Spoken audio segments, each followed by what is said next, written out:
The Assembly will now hear from His Excellency Mr. Pushpa Kamal, Prime Minister of Nepal. I ask protocol to please accompany His Excellency.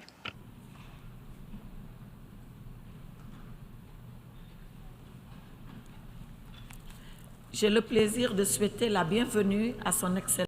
I have the honor of welcoming His Excellency Mr. Pushpa Dahal, the Prime Minister of Nepal, and I ask him to speak before the Assembly.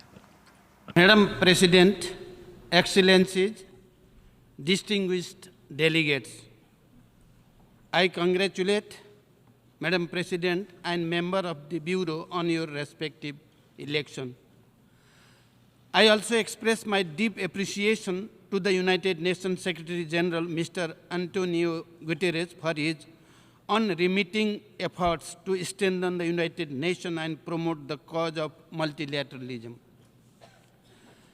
There could be no better time to deliberate on the theme rebuilding trust and reigniting global solidarity, particularly when trust and cooperation are in short supply and crisis of confidence reign the world.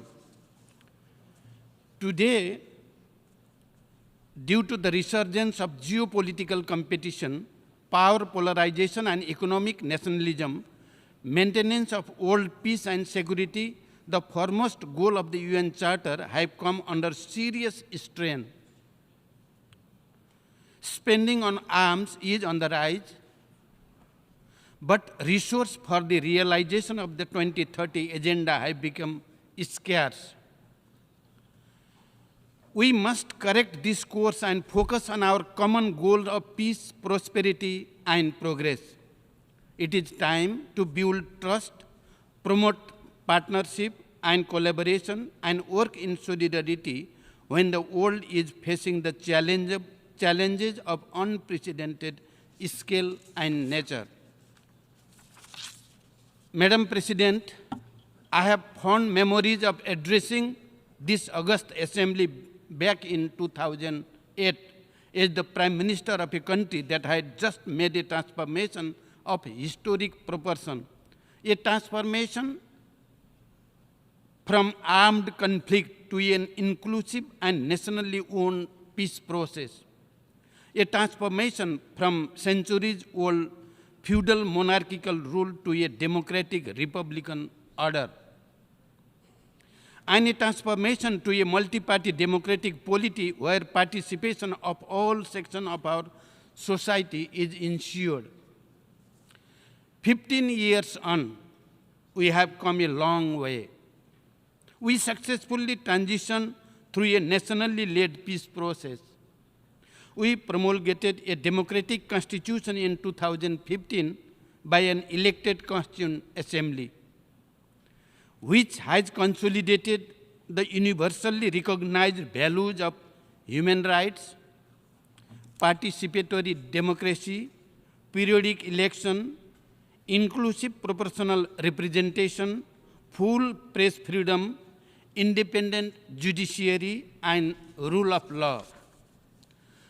The successive two cycles of federal, provincial, and local elections have resulted in increased participation of women, Dalits, youths, and underrepresented communities at all levels of governance. We have been able to ensure 41% of representation of women in local assemblies. A minimum of 33% representation of women is constitutionally guaranteed in the provincial assembly and federal parliament. We have firmly established that the sovereignty lies in Nepali people, and they are the real source of state power. We are now closer to logically concluding our unique, nationally owned and homegrown peace process.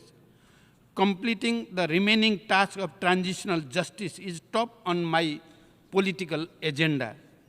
As Prime Minister of a co-signatory of the Comprehensive Peace Accord, I have been making serious effort to bridge the gaps and build consensus among the key stakeholders. An amendment bill related to the transitional justice has been tabled at the federal parliament to address the concern of the victims, strike a right balance between peace, justice, and reparation, and to make the transitional justice process broadly owned by our society. The proposed bill evolved through a wider consultative process, taking a victim-centric approach and recognize a reparation as victims' right. In the process, there will be no blanket amnesty for the serious violation of human rights. The ultimate objective is to establish an enduring peace in the country and foster harmony in society through peace, justice, and reconciliation. I appeal the international community for their goodwill and support to the conclusion of the final leg of our peace process and to duly recognize this rare example of successful conflict transformation. Madam President, as Nepal's political course has taken a stable shape, our focus is now on the agenda of economic transformation. We are aware that political achievement can only be sustained by socio-economic growth and development. It is not least in this light that the central focus of the current government is on mobilizing all its energy and resources to accelerate development work and ensure good governance. We are graduating from LDC status by 2026, and we are committed to making our graduation smooth, sustainable, and irreversible. We are currently in the process of finalizing the smooth transition strategy of graduation. We have put SDGs at the center of our development vision and priorities. However, crises such as COVID-19 pandemic, climate change, and heightened geopolitical competition have threatened our hard-earned progress in SDGs. We, therefore, call for an enhanced level of international support in the form of development assistance, foreign direct investment, export promotion, SDR allocation, technology transfer, and technical assistance. Nepal welcomes Secretary General's call for an increase in SDGs financing by US $500 billion per year. As the current LDC chair, we remain actively engaged in collaboration with fellow LDCs in all relevant forums, including in the UN system, to protect and promote our collective interests. We stress the need to mainstream the Doha Program of Action into all important UN process and development system and the development cooperation framework of our partners. We call for a fair and equitable international trading regime that benefits LDCs. Coordinated policies aimed at debt relief, debt restructuring, and debt swap as envisaged by the Doha Program of Action must be translated into reality. Madam President, climate change has assumed a crisis proportion and the clock is ticking.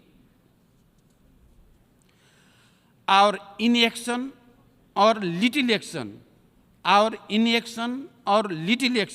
will surely invite disastrous consequences for humanity.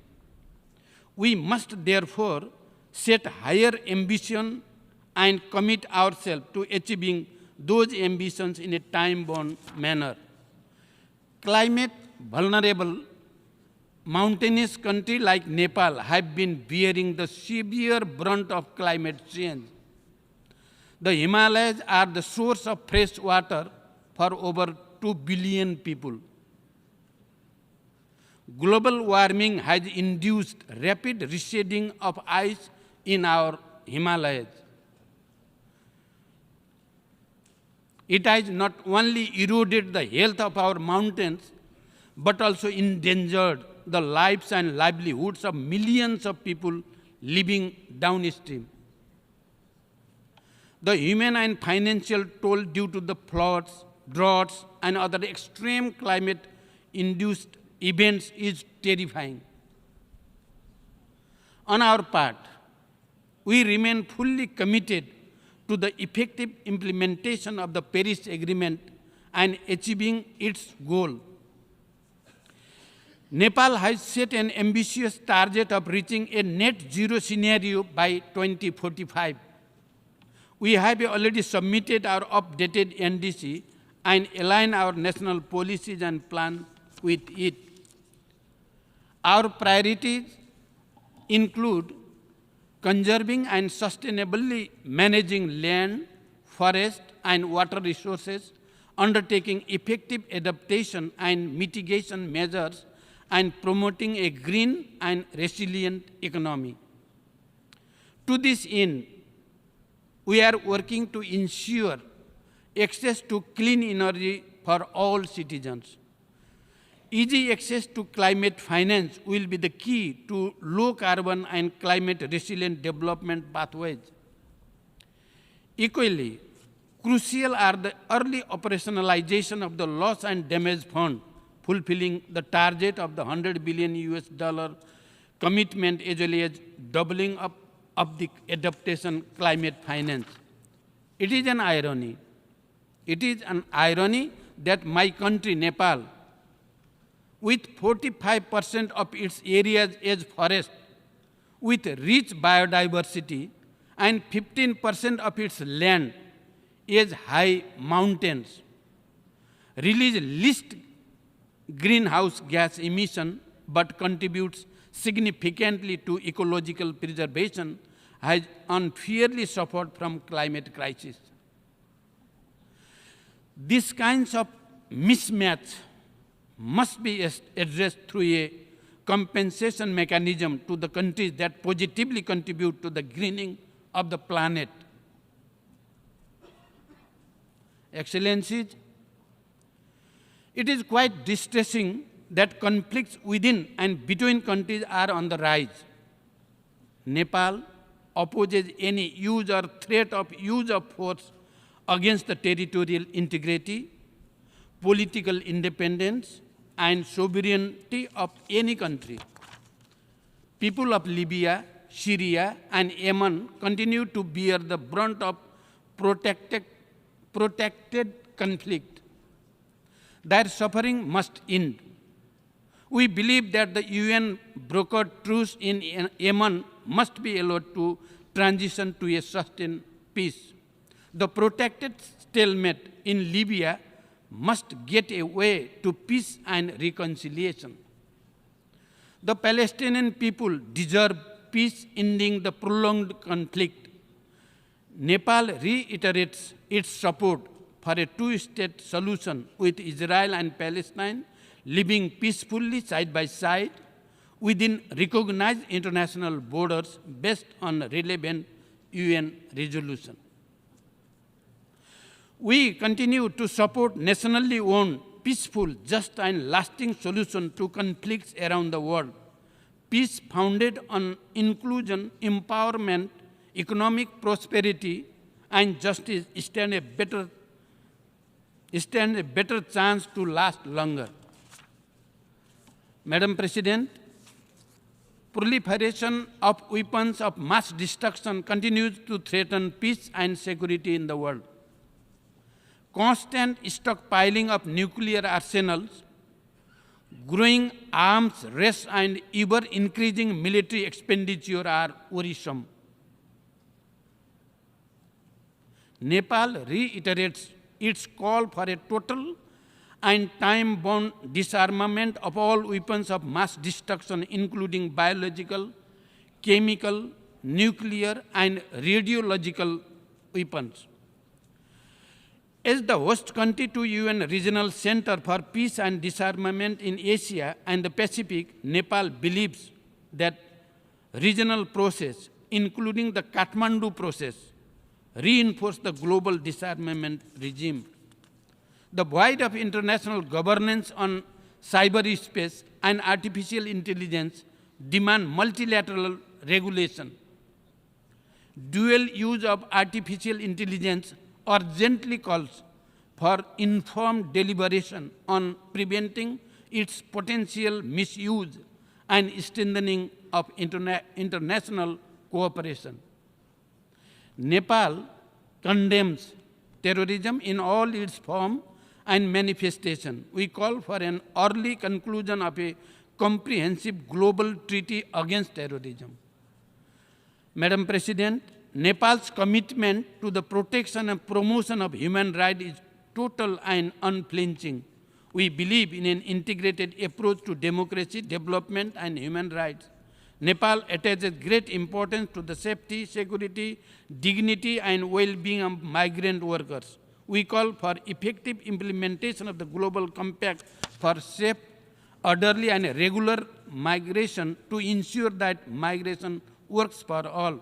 Excellencies, the principle of Panchashil non-alignment, the UN Charter, international law, and norms of world peace continue to guide Nepal's foreign policy. Amity, cordiality, and fraternity are the underlying ethos of our international engagement.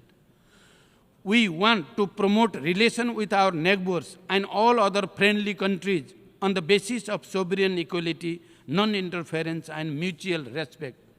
We remain steadfast in our commitment to multilateralism with the United Nations at its center.